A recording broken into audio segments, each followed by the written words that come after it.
What's up, everyone? This is David Greenspan, and you are listening to Season 2 of the MindShare podcast, a proud member of the Industry Syndicate Media Network.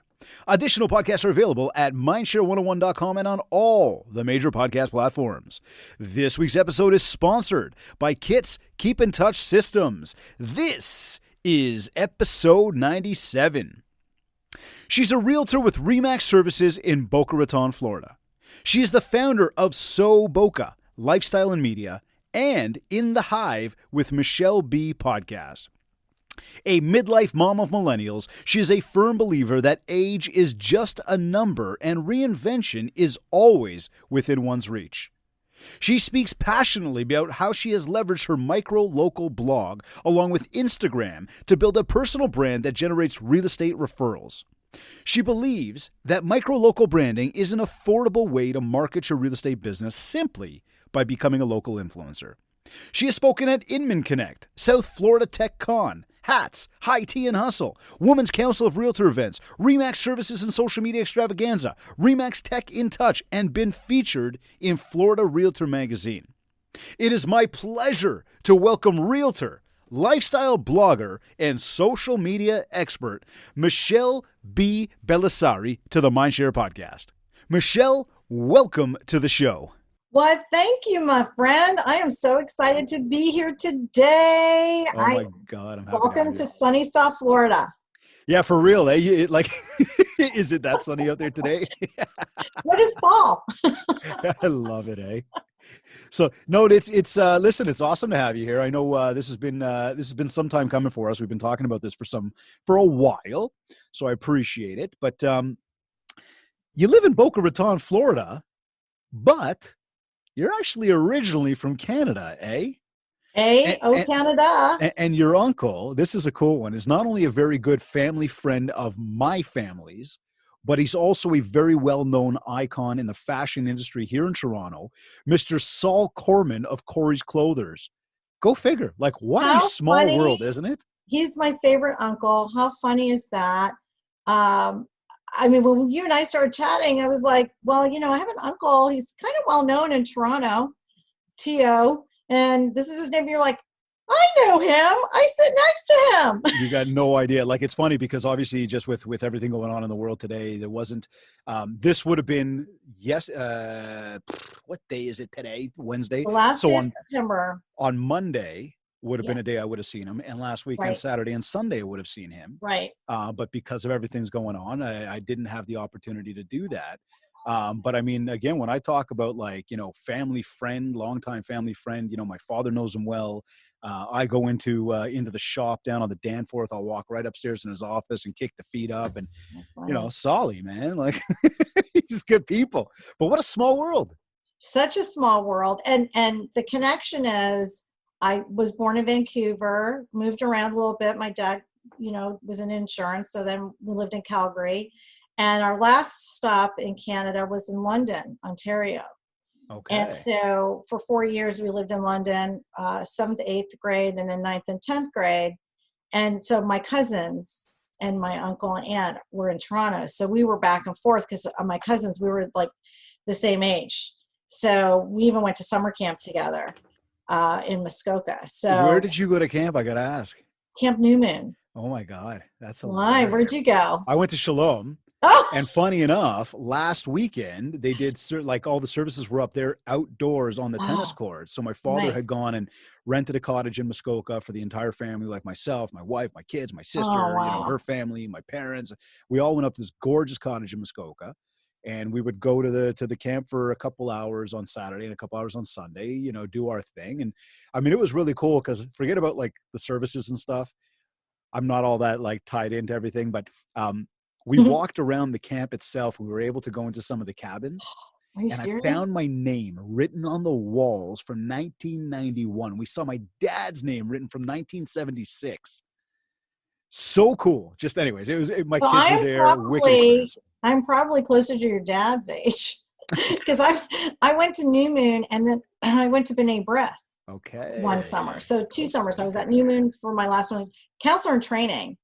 And then left there, went to Toronto, flew right down to Fort Lauderdale. That's when we moved. I was in 10th grade.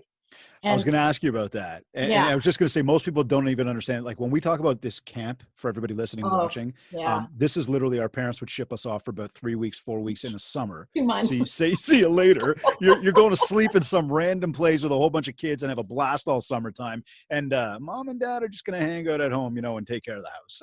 There's a good movie. It's an old movie, and I can't think of everyone who's in it, but it was filmed, I believe, at one of the camps up there. Oh, really? And of course, Meatballs was filmed right around the corner from New Moon with Bill Murray, which a lot of people don't know. And let me tell you something, that was pretty damn spot on, that movie. Yeah, I think that's why we loved it, because let's face it, the shenanigans.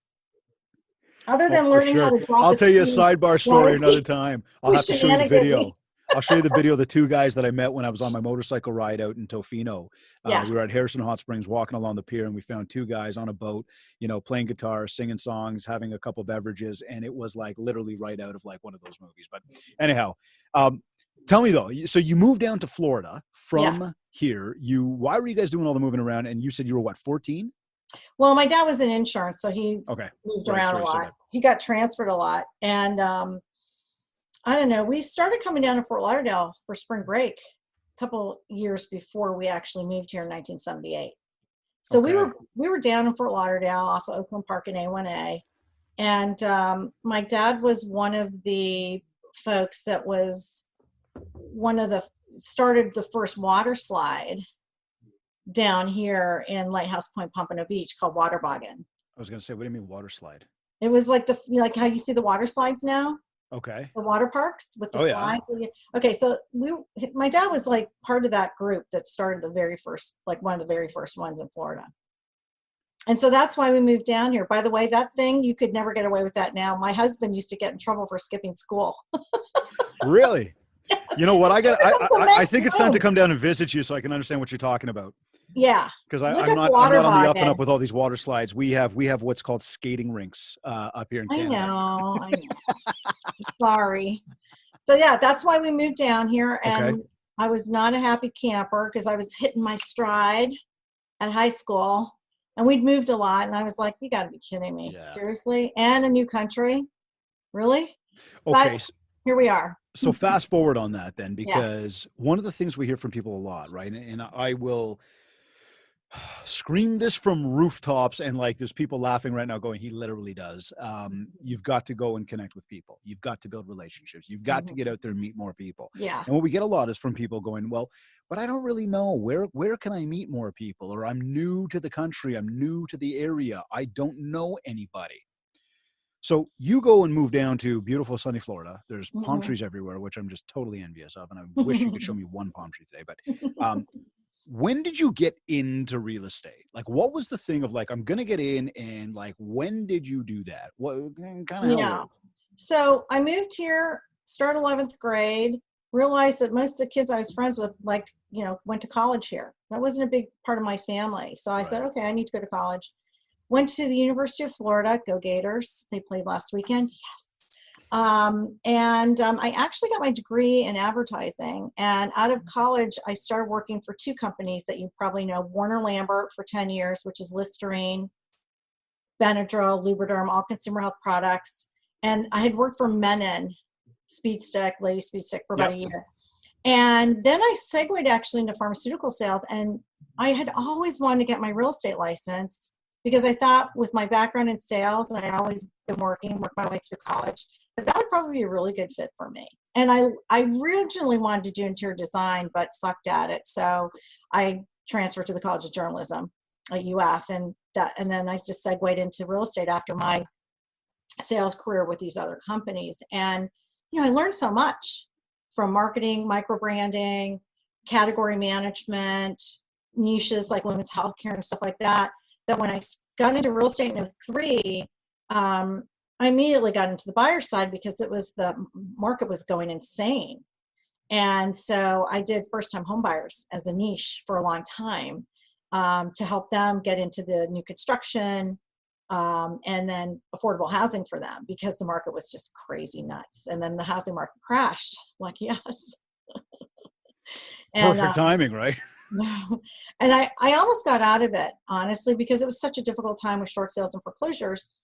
But around 2011, one of my favorite, and this is a really good thing for people to understand. I was about 30% of one of my favorite lenders, um, you know, closings for her. And one day she called me. I'd had some things going on that were not giving me patience anymore. Some people in my family were dealing with some addiction issues that was very stressful. It's real hard to put on your game face and go out with buyers when that's a happy time for them. And I had one of my lenders call me one day. She sent me a referral. She said, I really think you might want to step back and just focus on listings. And then I got a second phone call from a realtor friend who I love to death. And she said, you have a really great marketing background. She said, I think the stress of going out with buyers right now is not good for you. So why don't you focus on listings? I'm like, hey, do you think I should focus on listings? Okay, yeah.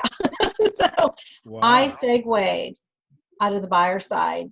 I still work with buyers, but by referral. I don't lead generate for them. I don't look for them. They typically find me by referral or through an agent referral. But I really like to list. And that really is, I'm a marketer who happens to be a realtor, But isn't that what it's all about? Lowered my stress level tremendously, believe it or not. Like then I had control of my time. I had 2 kids. One was in high school, one was in college. I needed to have some balance. Isn't that what it's about? I mean, and it's, you bring up time and control. And I believe that through a lot of the research I've done with realtors over the years of talking to just lots of realtors, we get into this business for freedom and flexibility.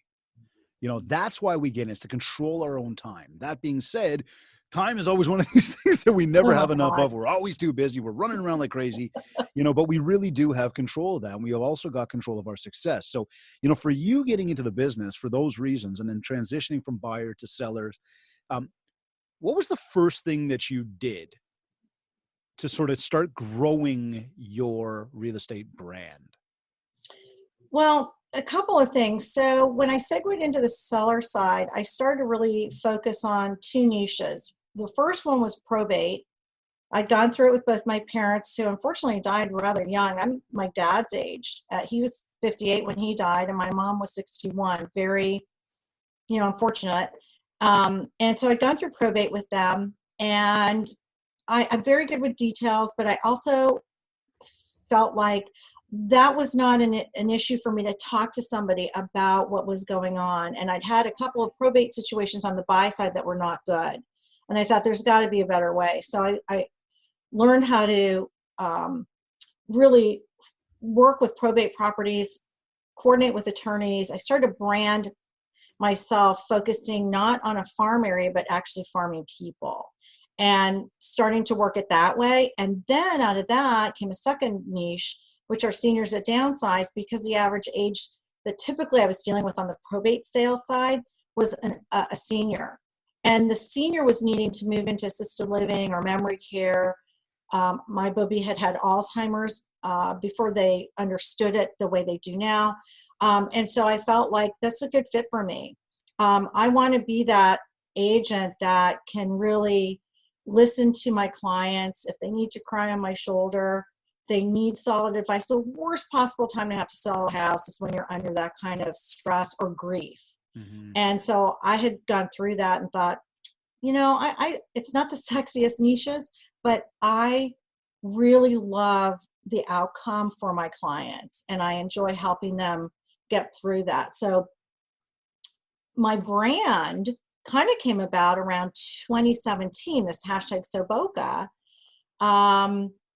And some of my mutual friends, Brome and that whole crew, and I connected with them on Snapchat. Now, again, I'm a midlife mom who's 58 of millennials.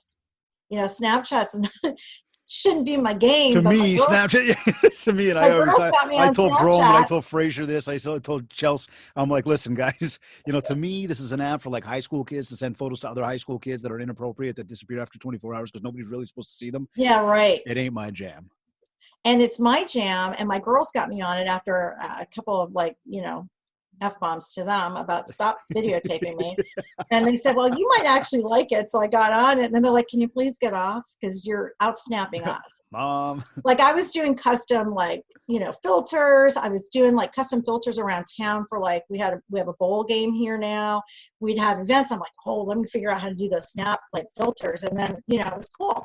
And then I ended up meeting some really remarkable creative real estate agents. Mm-hmm. And so I formulated my hashtag Boca really around that same time and started really focusing on this micro branding of Boca Raton, which is a global, people know it. It's not like if I say I'm from Boca, that's all I have to say. Yeah. So I thought one day driving around, somebody cut me off, very typical down here. And I called Kylie, my oldest daughter. I said, somebody cut me off. I said, that's so Boca. She goes, Mom, I think you might want to coin that. I said, I think you're right. I was wondering because I read it. I'm like, there's not just one, but there's actually 3 O's. So it's like so it's like Boca. Very like tongue in cheek. Right. So okay. So hold on. First of all, important point that you made there was that you identified your niche, right? And for everybody, again, watching and listening, this is one of the keys is when somebody asks you, who do you deal with? If you say homeowners, well, there's like hundreds of millions of homeowners. Yeah. So like, that's not enough of a niche. You need to now determine who is your niche. And just like Michele just shared, she found who were the people that she was really dealing with, right? Yeah. From kind of that, the probate, a little bit more of the seniors. And you kind of go, okay, I know who my people are. So in that moment, as a learning moment for a second here for everybody, how do you figure this out? Just start thinking to yourself, who are you? What do you like? What kind of interests and hobbies do you have? Who do you know that has those similar interests and hobbies as you? Beyond that, look back on the past 12 months of business. Who are the people you've been dealing with? Now you can start to sort of identify your niche. If you want, go back 24 months. Mm-hmm. But now we start to isolate and go, these are the people that I deal with on a more regular basis. And now this takes us into how can we provide value? How can we get out there and connect with these people, which brings us into the brand of Boca, right? Of being able to do that. So tell us more about that. Like, what is it about? And again, we kind of get the sense of why you started it, right? But just, share more, I guess. And then I want to get into the micro local brand thing because I think that's awesome. I never started it for real estate. I started it because I needed a creative outlet too. I was always doing video. Facebook Lives in particular, our community is very philanthropic. So many events that would be going on. And I was like, oh, let me just open up the phone and do like my Facebook Lives and start just highlighting all the time. And then it kind of came to light that, oh, well, maybe I could leverage this into my real estate business. I'm an Aries, so, we think backwards sometimes. But funny enough, here you are like starting this whole thing, not even having it in mind of like, this is going to help me in real estate. Now that's interesting. I like it. Okay. I didn't even have a real estate You see, this is a genuine motive right now. This is genuine. That's the nice thing. I love where I live. And so I love showcasing it. And then ironically, I started getting people reaching out to me through the blog. And then I have a YouTube channel and Instagram. And, this didn't just happen overnight. It took time.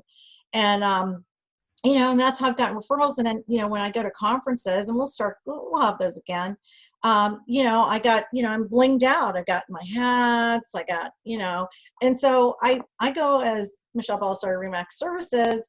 Hashtag Boca, and so it identifies me immediately, and I have fun with it. I think that's the biggest thing. I have fun with it, and I can shine the light on nonprofits, on small businesses during COVID, especially on Instagram. I was doing hashtag support local Boca, and so I was sharing, whatever restaurants were doing. I was trying to share on my stories. I did a blog post about all the downtown Boca restaurants that were open. There was opportunities to be able to leverage social media outside of real estate. And this is the thing that people need to understand. You can't always be about your real estate business, man. You've got to just flat out, just be genuine, be real. If you love where you live, promote it, support it. The business will come. It will come because people will connect with you. And that's what happened to me. I had people call me and say, I love what you do. And I feel like I know you. Can you help us? Now that's typically on the buyer side, by the way. Yeah. So the buyers will find me, and if they find me that way, that's the best kind of buyer lead I could get. Mm-hmm. Well, and the nice thing about what you said there is that you decided to put out value for your, community, and you started leveraging the community and the resources that were there that are naturally, organically there for you to Right. just take that information and share it back. And this is something I talk a lot about be the conduit of information. Right. And you've become that person. And now people are looking at you. And I might even coin that as well as the community expert, because now people will look at you and say, so Michele, where should I go for this? And now you become this source of information, which now, if I don't know anybody better, if I don't know anybody in the neighborhood, I'm going, she knows what's going on over here. Yeah. Right? And it's funny, I got the best compliment, and it was almost a year ago. They do a very big event here at the Boca Resort.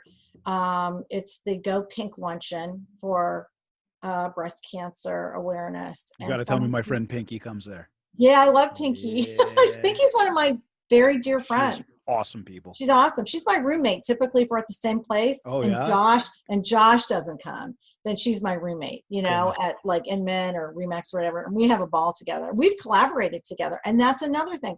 Because of Snapchat, I met Pinky, I met Frazier, I met all these people. And not only do we refer back and forth, but we've done collaborations together. And if someone's at a speaking event or something, they'll recommend, one of the crew. I love that. And that's how it should be. Totally. We should support each other. But I had another realtor come up to me. She goes, oh, I loved your article on Boca about stone crabs. She goes, I sent one of my clients there because they were trying to figure out where to go for stone crab, and they didn't want to go to Miami. But you see, but there it is. Yeah. So again, cool. What does that have to do with real estate? I'd say nothing, but you've made a connection with somebody and you've been able to spark a conversation. Yeah. Now that takes us into, because in your bio, you reference something called a micro local brand. Yeah. And I got to tell you, that's the first time I've heard that term. But it's got a really cool parallel with microbreweries, which are a really cool thing up here in Canada. So, are microbreweries big in Florida too? Yeah, they're really big. I have an article on Boca about microbreweries. It was a total joke. And listen, I am a Molson's girl. Do you know how hard it is to get Molson's here? Wow, you know what? If there wasn't so many barriers and borders, restrictions, we'd send you a pack. Listen, when I moved here and all my friends in 11th grade, so we weren't of age, we're drinking Coors. I'm like, ugh, it's like water. It's water. So is the Bud Light. Terrible. And they serve you, you go into a bar down there and they're like, yeah, we'll give you 2 for $4. You're like, 2 for $4. I'm going to need 10 of these things even to just, I know. Taste the beer. But no, micro local brand though. Tell us what is local micro branding? What does it mean? I love the term. I just feel it means that you're just doing a deep dive into your community. It may not be like, I'm not a news website. Like there are plenty of people here who have great websites, local magazines in particular. They're very newsy. And then they also have they have great articles and, all of that. I'm more about listicles and sharing information that I find interesting, fascinating. One of my posts that's most recent is when my daughter Kylie came down. She's a flight attendant, and she had to come down and do some recurrent training in Fort Lauderdale. And so we decided to cook together. Now, if you know me, I am not the chef in the family. I'm not bad. I just don't, but Kylie, Allie, and Andy, my husband's great cooks. So we did this whole live thing, 30 minutes, how to cook a Joe's stone crab cake, but not stone crab, just crabs. And, we put that out there. Oh my God, people loved it. They were like, holy crap, where's the recipe? What could you do? And we're drinking and laughing and we had a cocktail ready. We just had a ball. And I think sometimes as realtors, we have to remember that it's okay just to have fun. It doesn't have to be a salesy message. People want to know who you are. And I think, we made it very clear it was from Boca. And, that to me is micro. We're talking about local, hyper-local restaurants and businesses. And of course, at some point I said, oh, by the way, I'm a realtor with Remax. Wink, wink. Okay, but being tactical on that, and I like what you said there, because you just said it's from Boca. Yeah. And I'm going to dive into that a little deeper and just, to again, sort of illustrate that for everybody listening and watching. when we say it's from Boca, I would say really what that means is that you wrote something or recorded something and put it out there to the world. Yeah. Let's go real blunt and simple, right? Yeah. You've now branded your voice, your hashtag, your, channel, Boca. Yeah. Okay, so everybody, you caught that, right? The idea here is, and again, I'll parallel that with me and say MindShare. It came from MindShare 101. Well, what has really come from MindShare 101? It means it comes from this thing. It comes out of this thing, and I put it out on different channels. And so, personally, me, I leverage obviously the podcast, we leverage video, we leverage social, emails, direct mail. Like I'm using all 7 ways to communicate with everybody. Right. Is that the same idea now? So you've got this video about stone crab. And sidebar on that, I'll tell you, my wife, she's into makeup. She sells makeup. She's got a makeup company, and she does cooking videos like crazy. How to make Nutella cookies and how to make a pasta. And she did one the other day about a really quick vodka sauce or something, whatever. Oh yeah. Oh my god! But like now she is the chef. She's like, I'll put her up against anybody. She's amazing. Oh, I have to, honey, if you're listening, brownie points. But the idea there is. She'll record herself doing videos of that, and that stuff will go like quote unquote viral. Yeah. Right. When she talks about her business, it's different. It's not the same. And so much the same for all of us. Here you are going, and then once in a while I'll talk about real estate. Well, I want to make sure I'm disclosing. I want to disclose. But your video was how to do stone crab. It was not a real estate video. Right. And now you're connecting with people. Yeah. So why should everybody then tap into building a local micro brand? Well, I think one, it's the best way for you to get known in your community, and it costs you nothing but time. If you that's what I was going to ask you as well. Edit your own videos, which I know how to do, which I took a 2-day boot camp from a couple of Canadian realtors I think you know. Oh yeah. Jesse and Michael.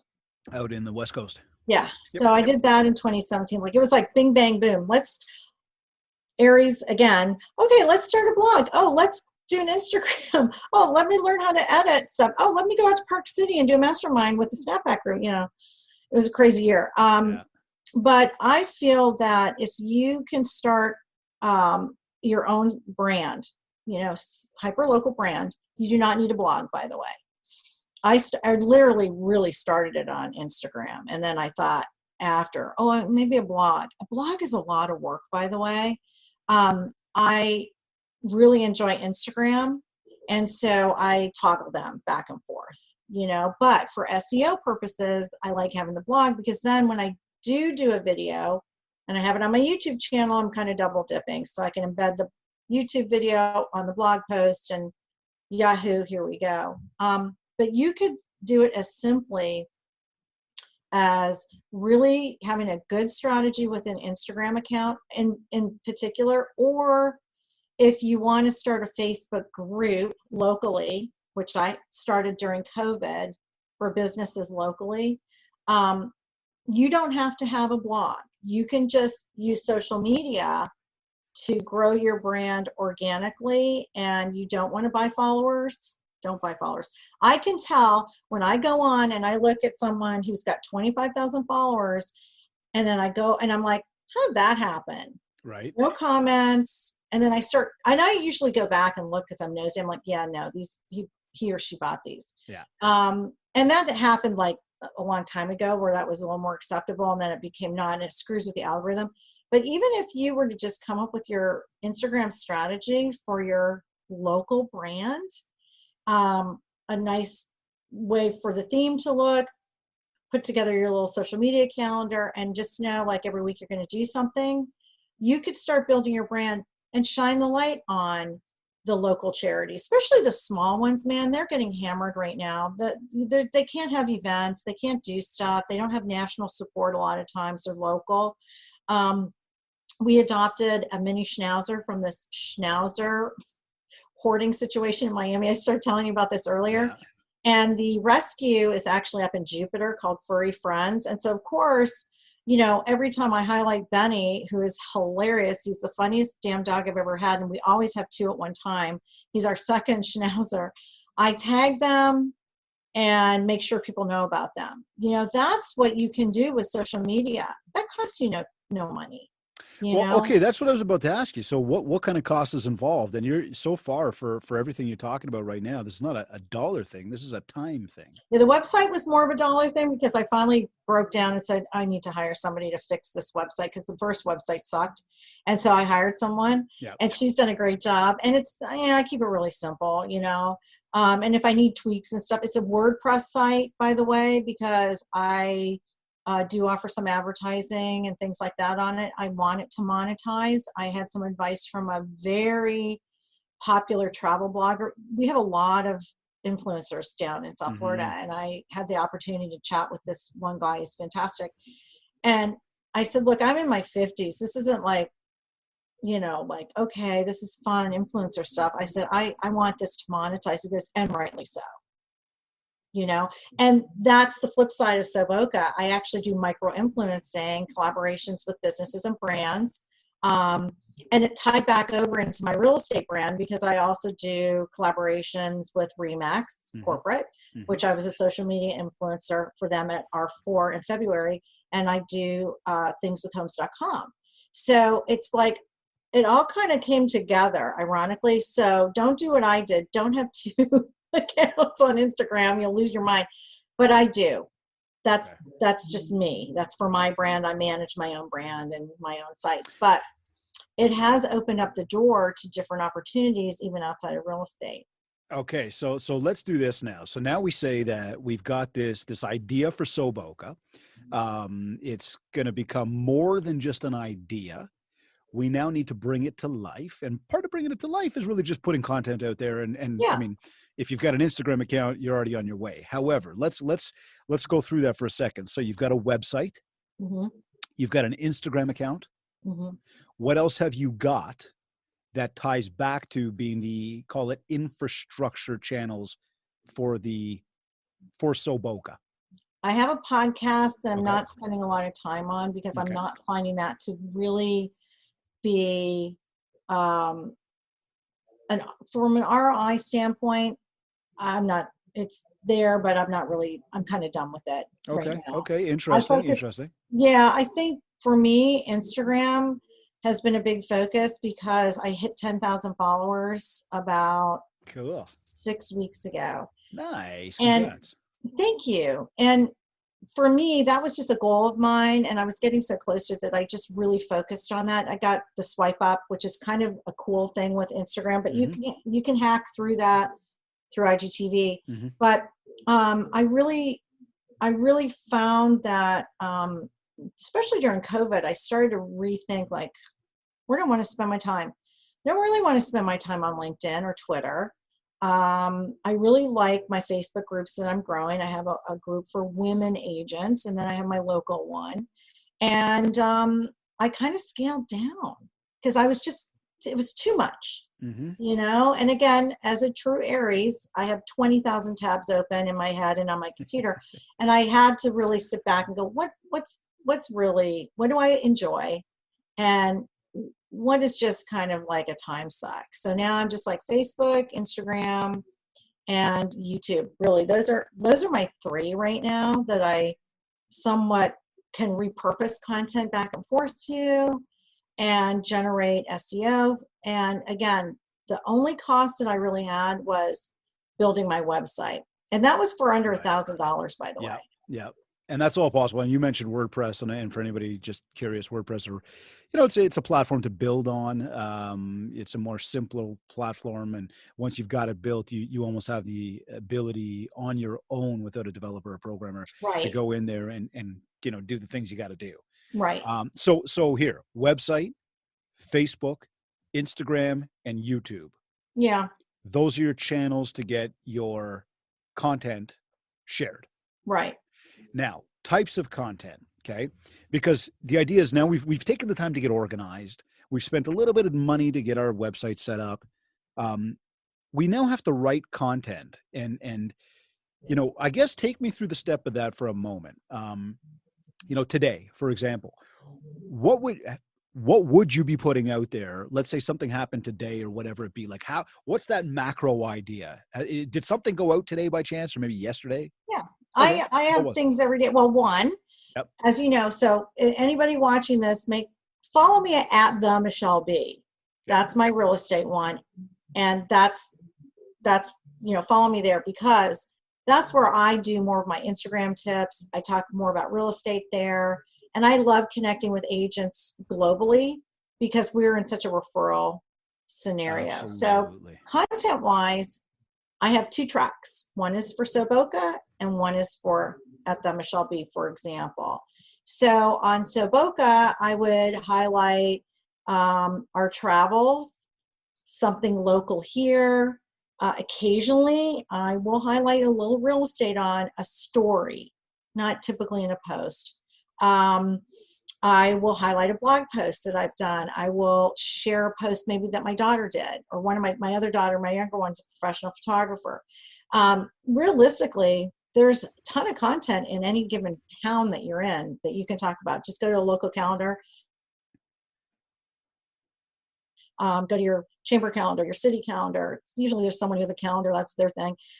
Wherever you are, like I'm of the Gary V mindset of I document my day. Some days more than others. Is it every day? Usually, but some days I get a little burnt out too. And I'm like, I'm not going to do anything today. You know what? I'll reshare a post that I did on stories, on at that Michele B. I'm really starting to use Reels more because Instagram just came out with Reels and the reach is really, really good. So I'm starting to put some of my Instagram tips in there, and I share my listings there. That's where you'll see my listing posts because I have so many realtors following me from all over the place. I'm like, send me a referral, man. Send it over. Listen, I've got oceanfront. I've got 55 plus. I've got, first-time home buyers. So when I have those listings, I'll post those. Usually it's an IGTV video with the profile post, and then I, will share it to stories.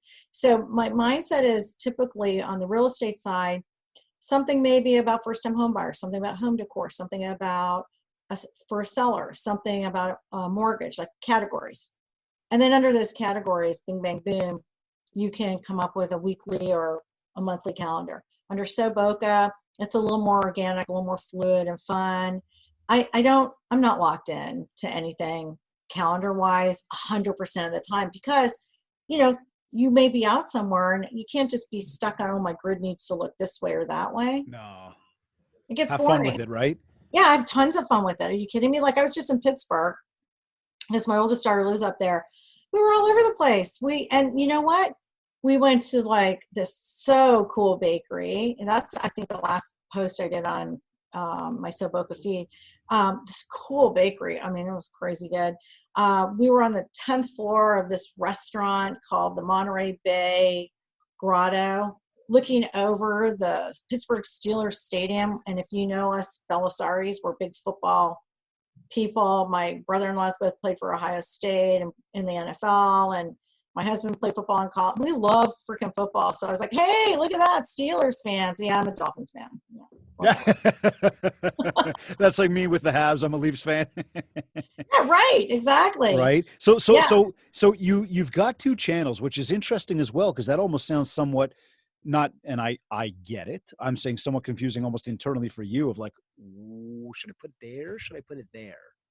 No, I'm pretty good with it. And once Okay, I cool. decided that at the Michele B was really going to be for real estate agents, that took care of that. So I can highlight Boca over there.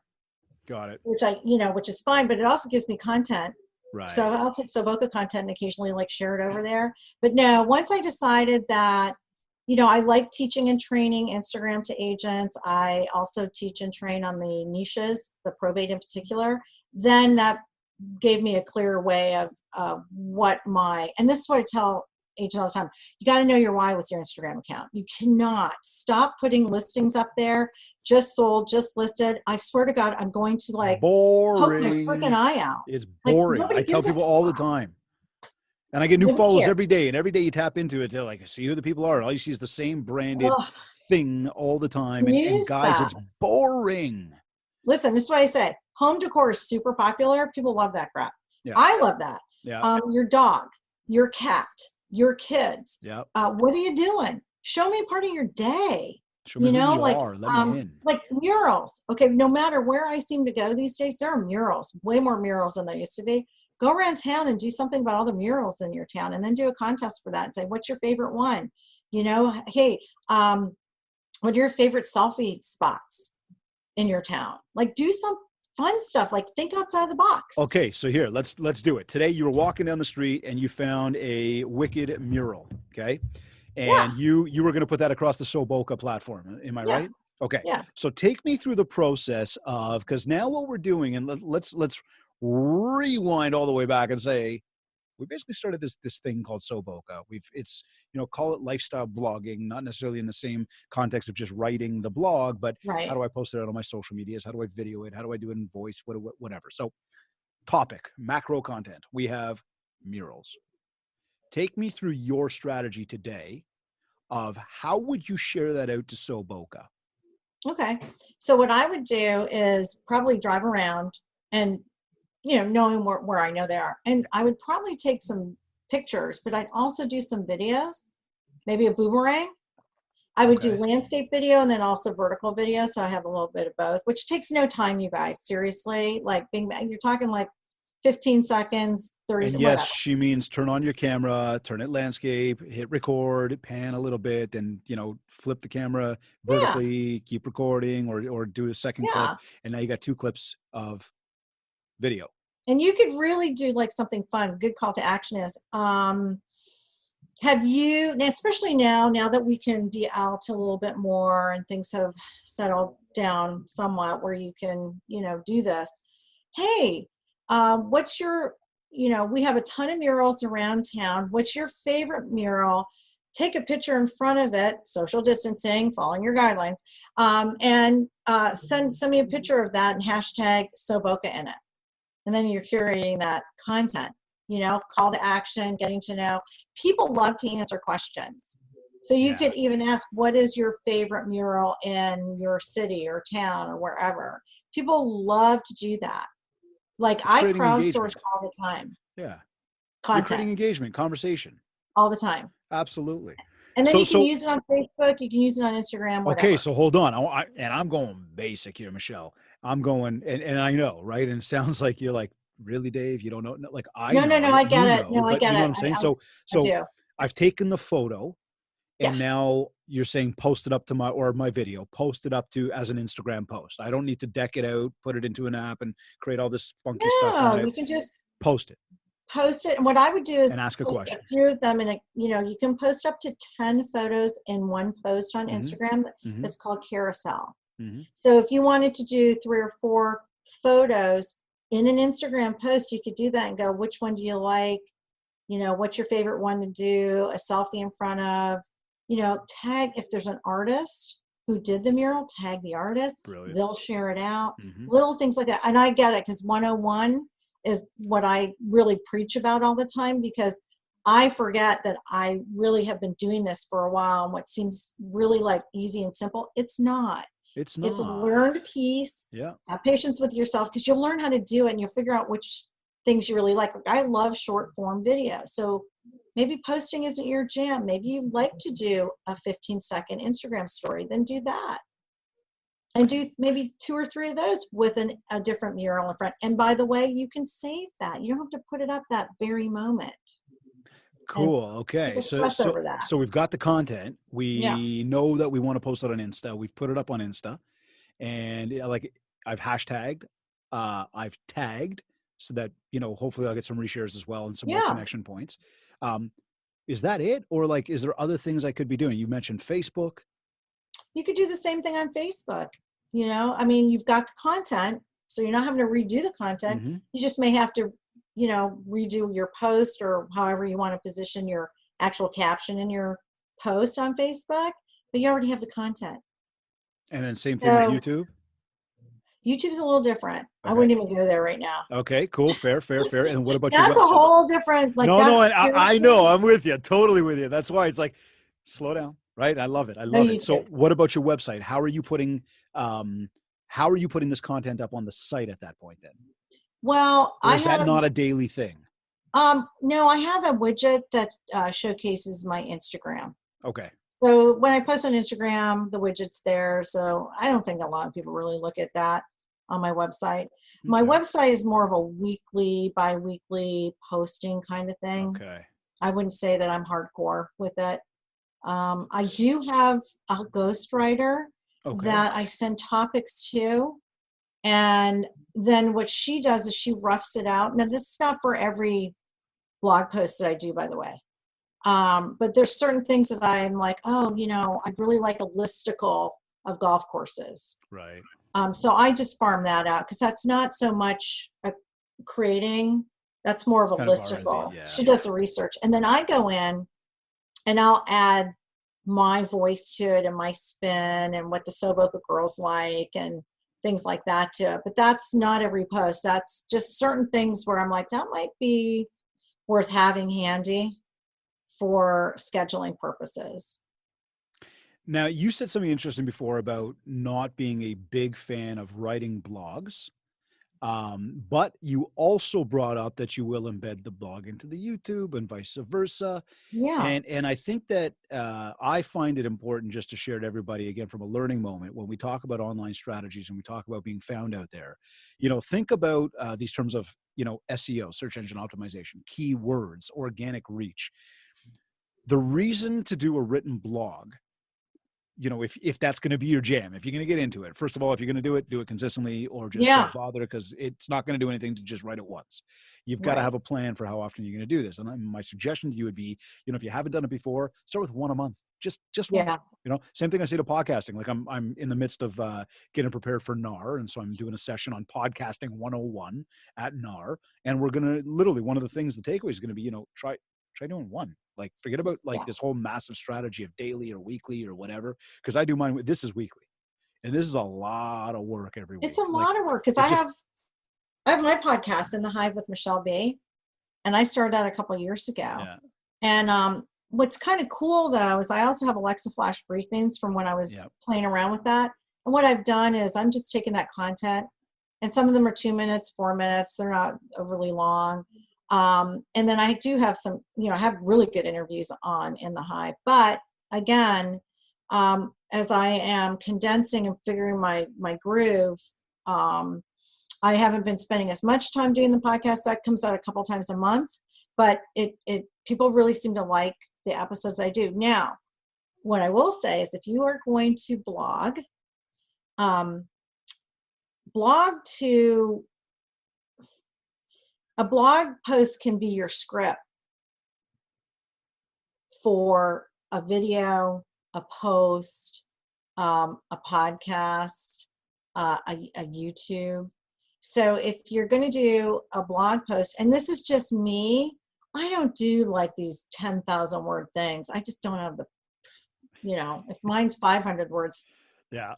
But I can go back in and break it down into small pieces too. Right. And and so everyone think about it that way. You may take some time doing one blog post, but then how could you use it on social media? And now LinkedIn has stories. That's kind of interesting. Just saw that as well, which is very interesting. Guess what I'm repurposing. That's one of those things that almost overwhelms people to go, oh my God, I got to be there as well. And one thing I would say there is where I was going with the blogging thing is it does help with the organic reach. And because all those written words are what the Googles are looking for to be able to take your stuff and bring it to the top of the search engines, right? But I also love what you just said there, because it comes back to that macro micro concept around creating a macro piece of content and then breaking it down through micro, different channels, taking little excerpts out of it and sharing it over here, taking a photo and sharing it over there. You got one place where it might be the big written 500 word content. It could be a podcast. It could turn into a video. It could turn into mini posts. It could go into stories. And now, again, we're taking that big concept and we're just working it through. Right. So, again, we talked about the channels that you're leveraging daily, include the Instagrams and the Facebooks, but, you seem to be zeroing on Instagram a lot here. Yeah. So I'm curious because, myself, as well as I'm sure anybody that's tuned in goes, so you just put something on Instagram and things begin to grow? Would you say yes or no to that? I would say, Instagram's about community. And I find that you can really, really connect with your avatar. And that goes back to what is your why on Instagram? My why on Instagram is I sell real estate. I connect with other real estate agents, typically women of a certain age, and because I'm midlife. I'm also a solo agent. So I kind of know who my main avatar is, and posting things that will resonate with them. Girl boss, lady boss, quotes, education, entertainment, information, a little emotional, just being real. Look, this is a hard business that we're in, and it's okay to feel a little vulnerable. Now, I don't barf all over my social media channels about my personal life 100%. There's certain things that I keep private. Mm-hmm. But what I found is the more I started really zeroing in on my avatar, the more I started getting referrals, and then also agents that wanted to learn Instagram, because I have a couple courses. One's Instagram, one's the other one for probate. I don't sell, it's more about sharing information. So like today I posted a reel about how to do your Instagram bio. And the reason I did it on Reels is because right now the reach is really good, and Instagram is focusing on that. So I just feel like that's one platform that has so many options for an agent. You've got short video, long video, which IGTV is like YouTube for Instagram. You can post and you can go live. You can also save things to the highlight. So say you've got some great listings in maybe your farm neighborhood. You can share a link from that highlight from the stories that you've saved to that highlight, because then they won't expire. And you could even share that highlight link to a potential seller. Say, I want to show you one of the things that I've done on Instagram. Here are some of the listings in the neighborhood. This is one way that I market. And that'll blow them away, because most agents don't do that. How often are you doing anything on Insta in a day? Like stories? I mean, again, I'll tell you, I've been on my stories God knows how many times already today. But your feed, once a day, 5 times a day, once every other day? I Like spend a couple hours a day on Insta.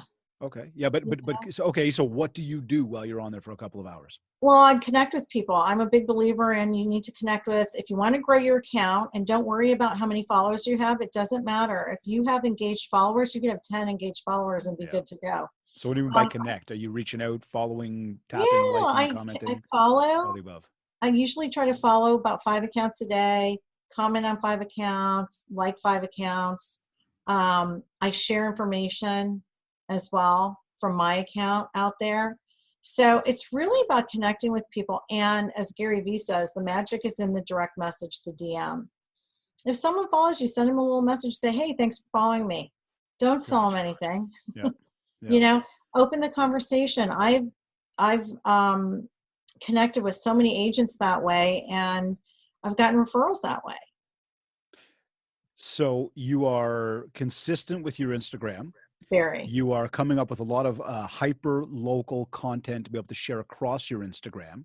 Mm-hmm. The magic is not just in the posting, but the actual connection points. So again, scrolling, commenting and liking, not just stalking, DMing people and opening up the conversation. Right. So, from an ROI perspective, what should we expect in terms of return when it comes to ROI, or should we? I mean, how do we measure the success of all of this? So here's my 2 cents on that. Yeah. I'm 58. My average seller in particular, and even maybe my buyer, not following me there particularly. However, I have millennials and their friends follow me, and they're first-time home buyers. And so guess who's getting the message in the DM about, I need to rent, I'm ready to buy my first home. Now, if you are, and it's just my opinion, it tends to run a little younger, 18 to 34, but 250 million, so they say people over 50 are on Instagram, okay? And if you have a business, you better have a business account on Instagram. This personal account, private account stuff doesn't fly anymore. I private account. What are you, a secret agent? Like, how do you expect people to tap? Anyway, you don't get that. Now, safety purposes and reasons, I understand that. But I think if you are a younger agent and your demographic is buying their first home, you're going to slay on Instagram if you have a strategy. and you don't keep selling all the time, and you showcase what you're doing, where you're going, things that are trendy, not political, have fun with it, show who you are, show your expertise. Hey guys, I'm at an inspection today, and here are some of the things you might want to think of if you're thinking of buying your first home. Or one of my favorites is, hey guys, I know you're excited about buying your first home, but you always have to remember your exit strategy. You may think it's okay right now to have a house with a water tower behind it, but when you go to sell it, the other buyers aren't going to want that water tower. That took me no time. Right. It's not professional. Nobody cares how you look. I'm freaking in my 50s. And if I'm having a rough day, I'm throwing one of my hats on, or I'm using a freaking filter, because that's the way it is. So the content goes out. I love it. I'm with you, because that's real. That's who you are. Yeah. That's what creates that connection point. Goes, I could sit and talk to her.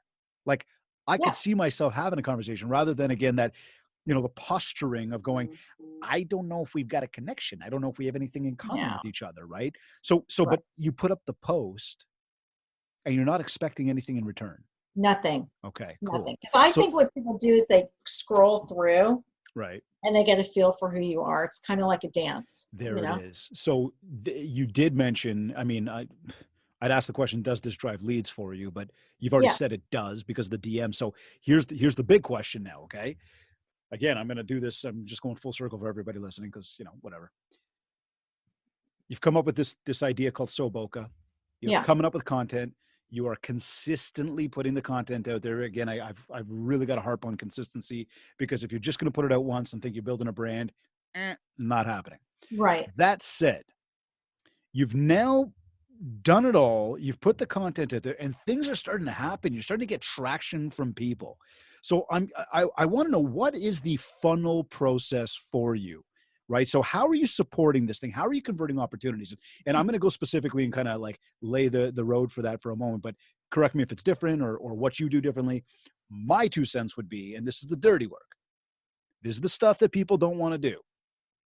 When you get that DM and you make that connection and have that conversation with people, I suggest figure out how you can take that relationship offline, take it off from online and move it offline, which means take this person, add them into your CRM, start to include them in your email blast, in your phone call list, connecting. And it doesn't mean you have to call them and talk business. You don't have to try to sell them real estate. Right. But now it's not just Insta.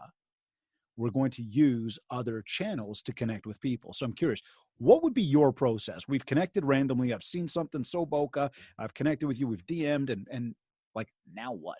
Well, here's what I find is that when someone connects with me, whether it's on Instagram, YouTube, or Facebook in particular, they're ready. There's not even a lot of like having to do a big drip thing or massage the process. They've been watching me for a while. So usually when I get that message, it's like, we're looking, this is our time frame. This is when we want to do this. But yes, if I were to funnel this, they go into a drip campaign. I'm a big texter too. I would rather text someone first and then have the conversation, because nobody's answering their phones. And I don't know, whoever came up with that, you've got to answer your phone, go away. Because honestly, the amount of spam calls I get, I even have it on my message. If you don't leave a message, I'm not calling you back. My voicemail actually says I will not be picking up the voicemails. Don't leave one. Just text me if it's important. And the people still leave the voicemail. I don't feel like I've missed any opportunities because I haven't answered my phone as a realtor. I mean, not for nothing, I also don't do open houses. And some people have great success with that. Yeah. It's not my jam. Yeah, but I've been hearing about that a lot lately too, and because of all the restrictions and everything else going on. I don't want to sit there alone. Honestly, it's more of a safety thing. But so here's the thing: are you transferring? Okay, so they're ready, they're hot. They're usually ready, yeah. When they're but does that mean don't transfer them? Just get active with them through your phone, or I have them. Yeah, okay. Absolutely. Okay. But I'm not as structured as some agents are with that. I'd be very upfront about that. Yep. Maybe an age thing. I don't know. You're running and gunning though. Yeah, and you're active I'm so out there on social. It's not like they're not going to see me. Yeah. That also I think comes into play because I'm very out there. So it's not like are never going to see me again. It's like, oh, there she is again, you know? But yeah, on a structural side, yes, put them in your CRM. Have some fun emails. Stop using the canned stuff. Jesus, I can't. I mean, really? Come on, get creative, and or hire someone to write something for you. I know that there's people out there that actually write descriptions for the MLS. You know, hire a copywriter and come up with your something fun that's creative, that when you put someone in your seller funnel or a buyer funnel, it actually is going to make them maybe laugh, make them feel entertained, and then have a tip in there so that they are getting something of value from it and a call to action. And I mean, much the same. Add more content about whatever it is that they connected with you on the first time, right? And it's not that everybody's going to, you know, tie into the exact same content or find relevance in all of it. However, you know, again, you're now using a cross-channel approach to build that mind share. We're not just using social media. We're not just using email or just using a phone or just text message, but we're leveraging multi-channels, a cross-channel approach to become the first name they think of when they think of Boca Raton, when they think of real estate in your neighborhood. Have something ready to go. So like when I'm in these referral groups, which I have to be honest with you, I have to remove myself from most of them because it just gets so, in my opinion, out of hand. Yep. With, you know, and I never can tell what that person is really, are they looking for a rental, you know, whatever. It's the agent referral groups. But what I do is when I see an agent and I get alerted by other agents saying, hey, someone's looking for Boca, I'll go to my YouTube channel, grab my YouTube channel link for moving to Boca Raton that I did like a couple of years ago in my office, spur of the moment, which has like over 19,000 views, kind of stupid. But I send that over to the agent. I'm like, hey, I've lived in Boca since I was like, you know, in high school. What do you need to know? Here's a link. Take a look. That's what I do. And so if you set up a highlight of information about your town on Instagram, you don't need YouTube to do that. Just start doing stuff around town on Instagram stories, put it in a highlight link. Then when you're in a referral group and someone says, I need a referral in Kitchener, or I need a referral in Victoria, or I need a referral in TO. Oh, all of a sudden you've got like this nice, oh, here you go. Send it over. You don't have to reinvent the wheel every time there's a referral thing. Do your presentation on Canva. You know, get a presentation that's digital on Canva and have those little things in there. Here's the link. Like, start getting organized with that stuff, and you won't feel so stressed about the funnel. Do you know our friend Karen Carr? I love my friend Karen Carr. Karen is awesome. She Who do you think I did YouTube with? Yeah, she's amazing with YouTube, and that's what I was going to bring up is that Love you know her. her YouTube is killing it. And one thing that she mentioned to us was that, again, very hyper local. And I'll tell you, Michele, I mean, I can't wait to come down to Boca and meet you one day. But the reality is, for the way you've branded yourself, I think Boca, I'm now going to be thinking about you. You've got the MindShare. I hope And so. so when, you know, to everybody, when you're thinking about that, and from what Karen shared with us and what Michele's just sharing with us now, you know, it's a big deal to start thinking about the hyper local part of what you do. Think about your neighborhood, think about the content that you could provide out there. Think about how you can be that conduit of information, right? Being out there and again, just community expert, like path of least resistance. Who are they going to think of? They're going to think of you first. What Karen's done with YouTube, I've somewhat done with Instagram. So I met Karen through social media. And when she was getting ready to do this fantastic concept that she's done, my moving to Boca Raton was pretty much like her moving to Savannah. Yeah. Because she's your go-to in Savannah, by the way. Right. And I love Savannah. It's a great town, by the way. But, you know, when you start to hyper niche down, like YouTube's her jam, Instagram's my jam. Now, I know how to use YouTube, but Instagram just seems to be more of my flow. So I think what agents have to remember is you can focus on one platform, but I have a toolkit, so I get referrals from Instagram, I get referrals from YouTube, I get them from the blog. I have a sphere of influence. I've been in the business for a while too. And I think for new agents, they have to always remember that this stuff doesn't happen overnight. It takes time. Find a mentor, shadow an agent. It's great to do luxury. Luxury is fantastic. It's a very expensive proposition many times to get into it. The stress level, I think, is a lot higher. I've done it. For me, I like to say I am your everyday agent. I am an average agent that's a solo agent. I don't have a big team behind me. And you can be very successful and have some work-life balance by just doing a few different tweaks in your business. And now we're coming into, as of this podcast, fourth quarter. Yep. We're coming off of a very challenging time. And I think a lot of agents sat back and said, I don't know what I want to do in my business, but this is the time to figure it out, because 2021, you want to be ready to go. I love it. So I'm going to ask you, and I was about to ask you, and maybe those are them, but I was about to say, what last words or tips can you share with everybody who's tuned in, just so that they can help themselves get out there and, build more MindShare? Don't worry about what other agents are doing. Stay in your lane. Do what makes you happy, that you enjoy doing, and pick a couple social media platforms that you know that you can be consistent with, that you can share your story, share your city's story, your town's story, whatever, and enjoy what you're doing in this business. There's no other business where you, in my opinion, where you can just, income-wise, it's very untapped. It's just incredible what you can do and how you can build a legacy for yourself. That's just my 2 cents. I love it. Where, Michele, where can people find you? They can find me at the Michele B. That's my real estate Instagram, or at Boca. You're welcome to follow me at both. Boca.com, S3OsBoca.com, of course on Facebook. Those would be the main places, Also, you can always text me or call me if you have a referral. I'll answer, maybe. Michele, it's been an absolute pleasure having you on the show today. Thank you very, very much for joining us. Thank you. This has been awesome, and have a wonderful rest of your year.